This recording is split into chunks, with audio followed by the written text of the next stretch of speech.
Hello, this is Pastor John Akpibe again. Welcome to another special episode of School of Greatness.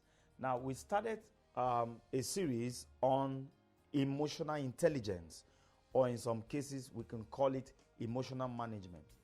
Now, the reason why we say emotional management is because the man cannot stop himself from having feelings. What man can do is control or manage as much as he can the expression of these feelings. And how well you can control or manage the expression of your feelings is what we call emotional management. And that's also what we call emotional intelligence. It's your aptitude, your capacity to have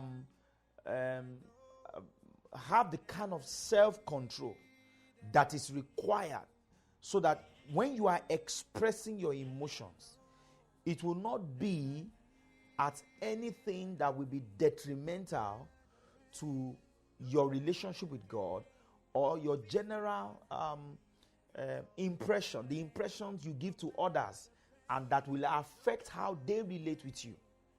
Because it's very, very important.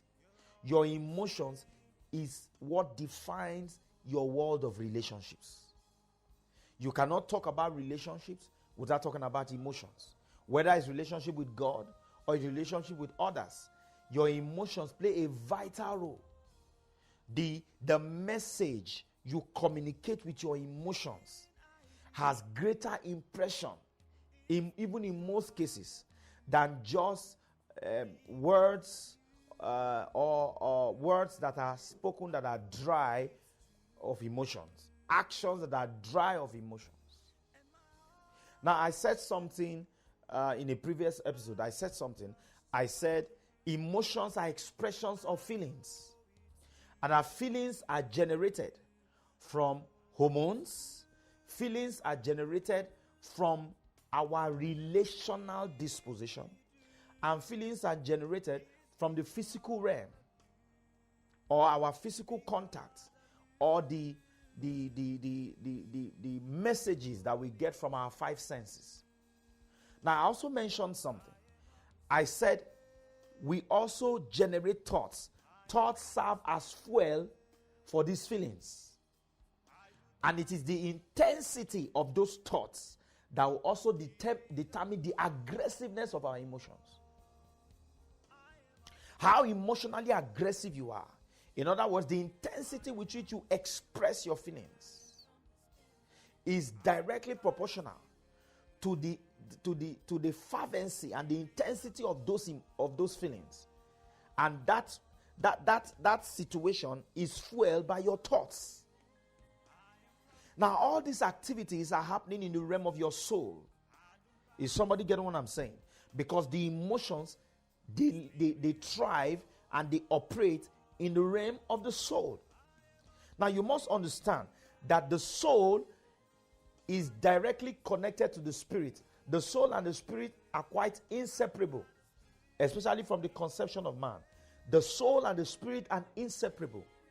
That is why even when man passes on from this life or drops his physical body, his spirit and his soul continue for eternity. These are things that science is beginning to catch up with in our today's world. There's what we call the NDEs, near-death experiences. There have been scientific studies of these things, scientific investigations of these things. And today, even the most astute scientists, even atheists, agnostics, are beginning to acknowledge that there's a part of the consciousness of man that seems to operate beyond the operations of his nervous system and his brain. Because many people, after they have been resuscitated out of maybe a state of coma, or some of them have even passed on, medically speaking, that have been resuscitated, can literally dictate, explain when there was no brain activity in medical sensors. They could describe things that have happened in the operation room.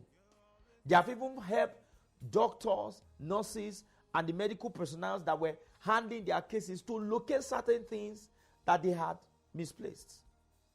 So that is not an argument again, even in the scientific world, that there's a part of man that seems to have eternal continuity. Praise the Lord. Now let me say this,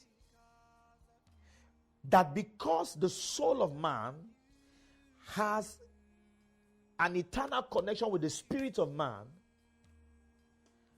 man's solical activity has eternal and quite a permanent impact on his very nature and essence. That's why it's very important that you learn the art of emotional management. So you cannot stop yourself from having feelings. And you cannot even stop yourself, in some cases, from having thoughts. What you can do is manage them. And when you can manage them, then you can manage the disposition of your personality. You can manage, your concepts of morality. You can manage your character. Is somebody hearing what I'm saying now? Now let me say this. Emotions, they are good servants, but they are terrible masters.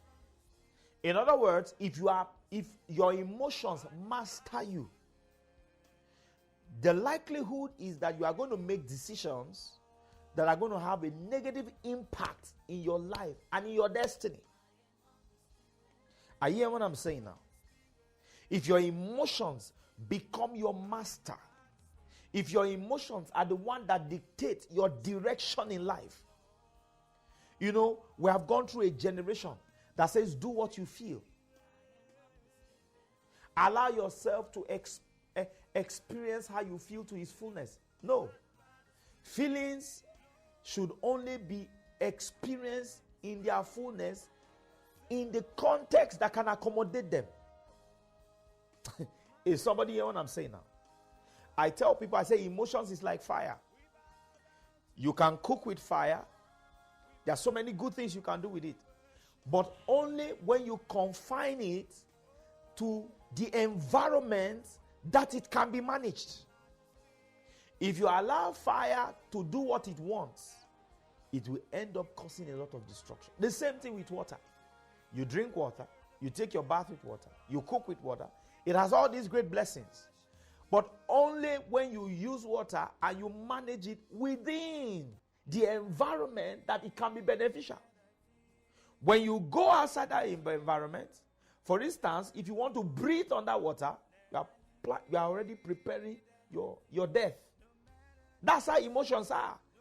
Until they are placed within the environment that can accommodate them, they don't become useful, they become destructive. I can say this, and I can say this to everyone today. People are in heaven or in hell today, and people are determining their eternity, as it were, based on how well they can manage their emotions. Is somebody hearing what I'm saying now? Now let me also say this. In this episode, I'm going to be talking about emotions in three major dimensions. I'll be talking about emotions in the dimension of self-perception, or what you call your self-image, who you are, your self-concept. Number two, I'll be talking about emotions in the area of intimacy, the capacity of man to unite with another man, the capacity of man to develop loyalty, to develop commitment, to develop dedication with another person. And thirdly, I'll be talking about emotions